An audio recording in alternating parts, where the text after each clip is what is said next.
इस समय की सबसे बड़ी ब्रेकिंग न्यूज, नेपाल में हो रहा है खूनी प्रदर्शन, खूनी स्टोरी। खूनी क्यों? क्योंकि वहाँ पर 24 लोगों की अभी तक मौत हो गई है और वहाँ के सभी नेताओं के घर पे तोड़ फोड़ की जा रही है, उनके घरों में आग लगाई जा रही है।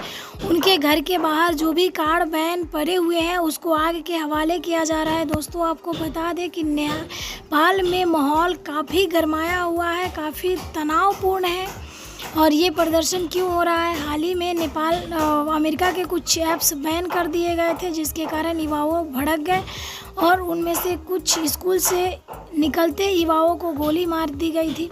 इस पर वहाँ के आम जनता पूरी तरह से बेकाबू हो गए हैं और हालात ऐसा बन गया है कि वहाँ के नेताओं को हेलीकॉप्टर से पलायन करना पड़ रहा है। दोस्तों, आपको बता दें कि ये प्रदर्शन बढ़ता ही बढ़ता जा रहा है। वीरगंज से लेकर लगनखेल, बालेश्वर, बलखू, गोरखू, जितने भी नेपाल के एरिया हैं उन सभी में लगभग ये सारे प्रदर्शन हो रहे हैं। चाहे दुकान हो, दुकान का काउंटर हो, टेम्पू हो, ऑटो हो, बस हो, सभी में आग लगा के जला दे रहे हैं।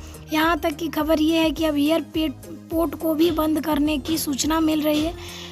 खबर अच्छी लगी हो तो लाइक, कमेंट, शेयर करें और ऐसी और खबरों के लिए हमारे चैनल को सब्सक्राइब कर लें। आपको अपडेट मिलती